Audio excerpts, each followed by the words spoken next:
அனைவருக்கும் வணக்கம். மத்திய அரசு ஊழியர்களுக்கு ஒரு மகிழ்ச்சியான செய்தி. அதாவது பண்டிகை காலத்தை முன்னிட்டு பிரதமர் மோடி அவர்கள் ஊழியர்களுக்கு கொடுத்த பரிசாக ஒன்று அறிவிச்சிருக்காரு. அதாவது குறைஞ்சபட்ச ஊதியம் அதிகரிக்கப்படுவதாக சொல்லியிருக்காங்க. அது என்ன தகவல், அதை பற்றின முழு விவரம் என்ன எல்லாமே இந்த வீடியோவில் பார்க்கலாம். ஸ்கிப் பண்ணாமல் கடைசி வரைக்கும் பாருங்கள்.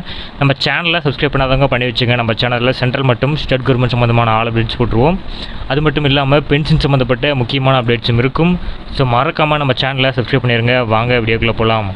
ஃபர்ஸ்ட் ஆஃப் ஆல் பார்த்தீங்கன்னா, பிரதமர் மோடி அவர்கள் ஒரு புதிய அறிவிப்பு வெளியிட்டிருக்காங்க. அதாவது பண்டிகை காலத்திற்கு முன்னதாகவே மத்திய அரசு ஒரு அட்டகாசமான அறிவிப்பு வெளியிட்டிருக்கு. தொழிலாளர்களுக்கு அதிக மகிழ்ச்சியும் இதனால் இருக்கும். தொழிலாளர்களுக்கு குறிப்பாக அமைப்பு சாரா துறையில் உள்ளவர்களுக்கு ஆதரவு அளிக்கும் ஒரு குறிப்பிட்ட நடவடிக்கையாக மத்திய அரசு எனப்படும் மாறக்கூடிய அகவிலைப்படியை திருத்தி குறைஞ்சபட்ச ஊதிய அந்த விகிதங்களில் உயர்த்தி அறிவித்துள்ளது. அதன் மூலம் தினம் தினம் அதிகரிக்கும் அன்றாட செலவுகளை சமாளிக்க தொழிலாளர்களுக்கு இது உதவியாக இருக்கும். தொழிலாளர்களின் நிதி சுமையை குறைப்பதே மத்திய அரசின் இந்த அறிவிப்பின் நோக்கமாகும். தொழிலாளர் மற்றும் வேலைவாய்ப்பு அமைச்சகம் வியாழக்கிழமை வெளியிட்ட அறிக்கையில் இந்த விவரங்கள் அளிக்கப்பட்டிருக்கு. அதாவது அது என்னென்னங்கிறத பார்ப்போம்.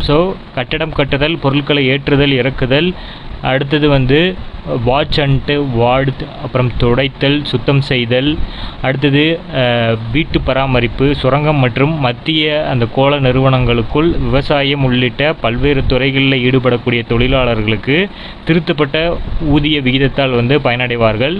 புதிய ஊதிய விகிதங்கள் அக்டோபர் 1, 2024 முதல் அமலுக்கு வரும். இதற்கு முன்னர் ஏப்ரல் 2024 இந்த விகிதங்களில் திருத்தம் செய்யப்பட்டுள்ளது.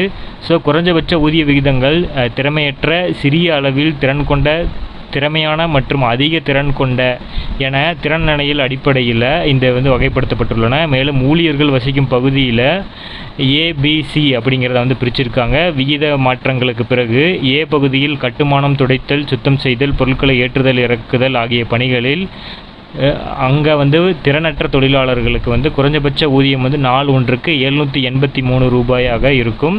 அடுத்தது சிறிய அளவு திறன் கொண்ட தொழிலாளர்களுக்கு பார்த்திங்கன்னா ஒரு நாளைக்கு 868 ரூபாய் இருக்கும். இதுவே பார்த்திங்கன்னா திறமையான, அதாவது எழுத்தர் அவங்களுக்கு பார்த்திங்கன்னா 954 ரூபாய் கிடைக்கும் அப்படிங்கிறத சொல்லியிருக்காங்க. மத்திய அரசு இந்த மாறும் அகவிலைப்படியான VDAயை ஆண்டுக்கு 2 முறை திருத்துகிறது. இவை ஏப்ரல் மற்றும் அக்டோபர் 1 முதல் நடைமுறைக்கு வருகின்றன. தொழில்துறை தொழிலாளர்களுக்கான நுகர்வோர் விலை குறியீட்டின் பிரகாரம் 6 மாதம் சராசரி அதிகரிப்பின் அடிப்படையில் இந்த திருத்தம் செய்யப்படுகிறது. துறை பிரிவுகள் மற்றும் பகுதி வாரியாக குறைஞ்சபட்ச ஊதிய விகிதங்கள் பற்றிய விரிவான தகவல் இந்திய அரசின் தலைமை தொழிலாளர் ஆணையத்தின் இணையதளத்தில் கிடைக்கும் அப்படிங்கிறத சொல்லியிருக்காங்க.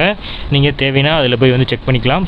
நம்ம சேனலில் இந்த மாதிரி ஒவ்வொரு வீடியோஸும் உங்களுக்கு உடனடியாக கிடைக்கிற மாதிரி நம்ம போடுவோம்.